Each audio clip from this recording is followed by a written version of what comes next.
ruin our careers.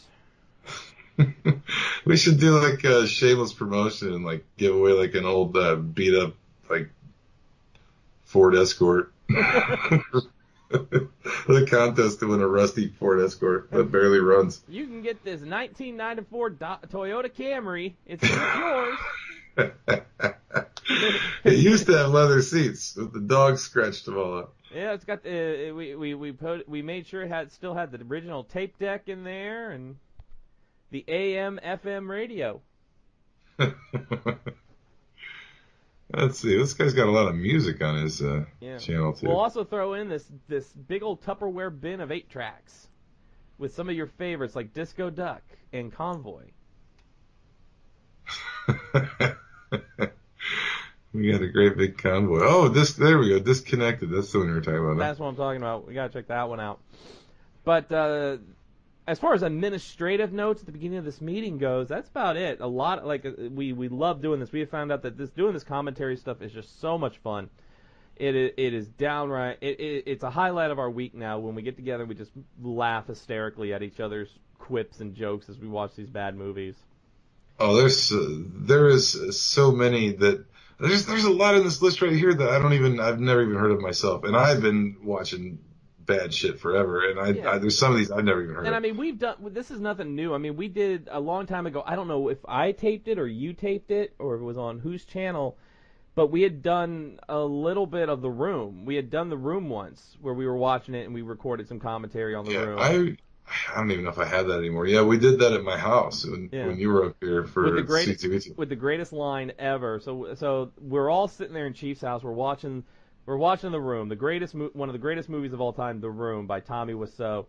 And it gets to the scene where he's having sex with Lisa, and all of a sudden Panda, who has been quiet this whole time, she has not said a word. She's just sitting on the couch watching the movie. Just goes, "Is he fucking her belly button? Why is he fucking her belly button?" And we just died laughing. It was the funniest thing. So when we see, when the first trailer for The Disaster Artist came out, Panda texted me after she watched it. It was like, "They did it. They said that. Why is he fucking her belly button? They did it." She's like, "Can I get royalty? Can I ask for royalty money for that?"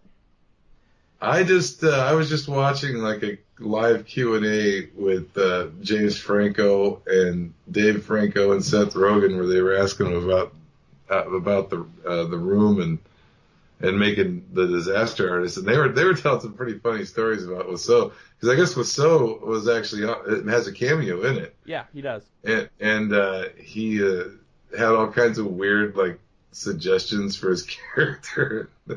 They were just telling some crazy stories about it. It was pretty funny. Well, I mean, it's on YouTube if you wanted to watch it. Who better to tell James Franco how to play Tommy Wiseau than the man himself?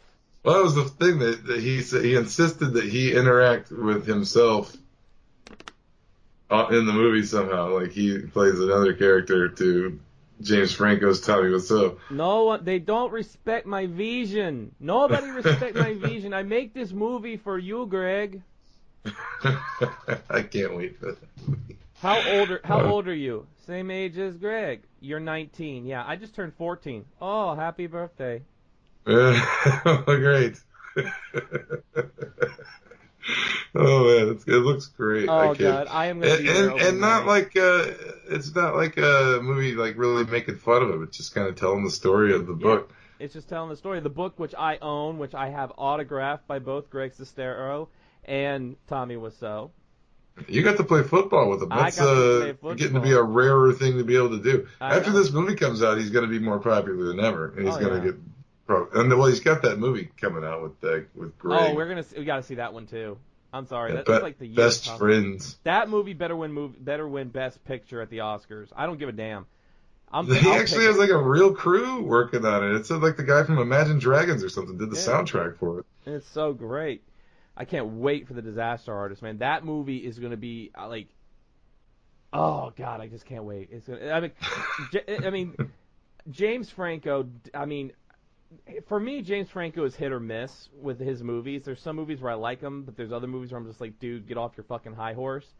But he nails Tommy to like a T. His mannerisms, his facial expressions. I mean, he totally just gets Tommy. It is just great. I mean, and if you put both the trailers together, just the greatest like trailer lines. You know, everybody wants to nitpick trailers. Really, I don't care what people say. You cannot nitpick the Disaster Artist trailers. They are just, everything in it is gold. It's just like, God damn, this movie is going to be amazing. He kills himself and is still rubbing the clothes on himself. Maybe you shouldn't writhe around on the floor after you're dead. I did not hit her. What is line? What is line? They're all reciting it. The crew knows it better than he does. Wait a minute, isn't this wall that we built on the soundstage an exact replica of the wall outside? Yes. Well, why don't we just film outside? Because this is a real Hollywood movie. We film on the set. I guess he's doing more projects. They said he's got in Tommy Wiseau's description, he's making a gay version of American Gigolo, like a remake of American Gigolo. Can we get a season 2 of The Neighbors? Can we get season 2 of Neighbors? That's what I'm saying. They left that at a weird place. There was an ice cream party at the end, and that was, we need more Ricky Rick. We never got an explanation of why the girl had witch powers or why she had a shotgun. There was a lot of things. We got a resolution to the chicken.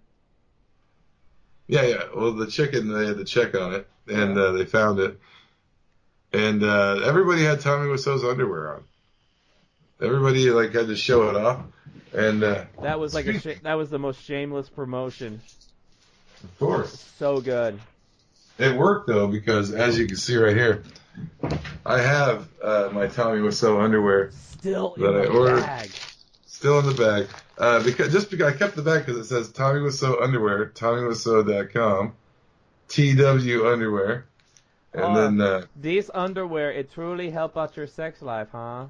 And then I get what was most surprising is I get the handwritten. You can tell it's done in a Sharpie, handwritten, to you, love Tommy, and dated. Oh, yes. Love you so much. I hand wrote that, Chief. I write this just for you. And he really did, because that's the shittiest handwriting ever. You know what we'll do, and you know what we can do? If you want to be certain, I'll take a picture of my Disaster Artist book, because I was present when he signed it, and I can shoot you his signature, and you can match it. You know, you can do that. You know what? We'll go to Harrison over there in Pawn Stars. He can call a guy because he's not sure how much it's going to be. I'll call a guy. Well, I'm almost 100% certain it's his signature, just because of the billboard, the original billboard for the room. This is one of the things James Franco says in this interview. The original billboard for the room that was in L.A. They said it was in L.A. for 5 years. The billboard was up, and it had a phone number on the billboard to call about the room. And James Franco said it literally was Tommy Wiseau's apartment phone number, and he would answer the phone when he was trying to advertise the movie. And he would talk to you and say, "Yeah, I hope you enjoy the movie," and it's my movie. Aren't they doing that again? Aren't they? Didn't they put up for the Disaster Artist billboards exactly like The Room, but it's the Disaster Artist ones? Maybe. I think they did. It's great. So I mean, I'm just excited. This has been a great week because we got that second trailer of the Disaster Artist. I have not seen Thor Ragnarok yet, but people are saying it's fantastic. It's really good. Yeah, that's what I've heard. I've heard it's bold. Very bold. I heard it's bold. I don't know what that means, but I hear a lot of people die in it. A lot of characters get killed in this movie. If the Hulk is fighting Surtur and he's fighting Fenris, then I'm down. Definitely. I might go tomorrow night. I got 2 free passes to go see it, but I'm trying to pick a day when I don't have something to do. I was going to go this afternoon, but I thought maybe it might be packed or something. I don't know, dude. A weekday afternoon, probably not. You probably wouldn't get that many people in there. Well, I'm thinking because school's in right now. I'm thinking me and the wife may go tomorrow evening because there won't be any kids there. It'll just be empty theater. Right. So that's going on. And then what I really want to talk about tonight, because I'm so excited about this, So I've known for a couple months now. I found out about it a few months ago. One of my favorite video game series of the last couple generations. This was during the PlayStation 2 generation. I was introduced to the series called Dot Hack. So I have always been an RPG player. I've always loved RPGs. Final That was like Fantasy. early 2000s, right? It was like kind of early 2000s. 2003 maybe is when I first got. Yeah, 2003 was when I first started really playing it. 2003, 2004. I didn't realize how long it was around because Yeah. you told me to go check it out because I didn't know anything about it, and I was kind of reading about it today, and I can't believe how intricate it is. It's intricate. So, the way I preface this is nowadays one of the big things. The Dot Hack takes place in a virtual MMORPG, massive multiplayer online role playing game, and to equate it, a lot of people nowadays would know that type of story from Sword Art Online, which in itself a very great series. I'm not knocking it. I love that series. But Dot Hack, like you did with your research, so it started off, it's this whole conglomerate. I mean, it's a total project.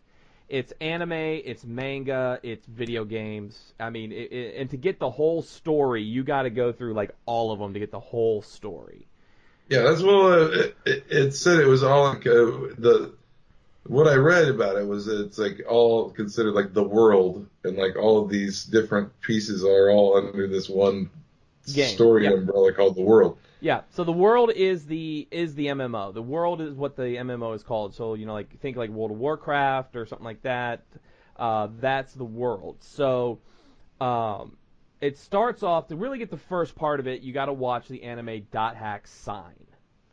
That is basically what starts everything, talking about how some players can't log out of the game. There are players that, if they're killed by certain things in the game, they fall into a coma in the real world, and they don't wake up. So it's the first part, the Dot Hack games were four. It was a series of 4 games on the PlayStation 2. And as you could go through it, when you would beat one of the volumes, it would give you what's called a save state. So when you bought the second volume of the game and you put it in, you could load the save state, and everything you did from the first game, all the levels, all the gear you acquired, any special characters you got, would transfer to the second game. And then it would transfer to the third game, transfer to the fourth game. So you're not starting from scratch each game. Everything you did in one game transfers right over. Why don't they do that with more games? That would be fucking awesome to do, like with Arkham, the Arkham series. If all the Arkham games connected that tight, where you had all your shit. So, or like maybe the Spider-Man Marvel games. And they even put in there, so the games were not released simultaneously. They took a couple years before each one came out. And so you could, let's say you had the first volume and you beat it. You could still go and play that, go to different areas, level up, get new gear. So by the time you get to the next game, you could be well above levels. You could be like, you could just breeze right through it because you were still leveling up in the first game and just continued to use the save state and save on it and go to the next one. So why do you think they don't make more games like that? Because do gamers get bored too easy with shit like that? It's very ambitious. I mean, it's very, very ambitious. Because it seems like, because that's something I would be totally into. Like, what if they made like a series of Dune games, and it started out at the beginning of Dune and it went all the way connected, all the way through the books to actually become like the God Emperor. Right. That would be fucking awesome. Like you could, and it comes out in different volumes like that, but it carries over. Right. So I bought all 4 of the games for the original Dot Hack, the original Dot Hack series. Played them all, beat it, all the special characters. I mean, I was engrossed in this world. This was my world for years. That's how much I love this series. And the story is really good too. And what I really enjoy about it is, so if you really think about it, you are the player playing a player who's playing an MMORPG online. It's total like immersion, and while you're playing the game, you're not in the MMO the whole time. There are times where you would log out of the MMO, go to forums, read the forums. They would give you new area words.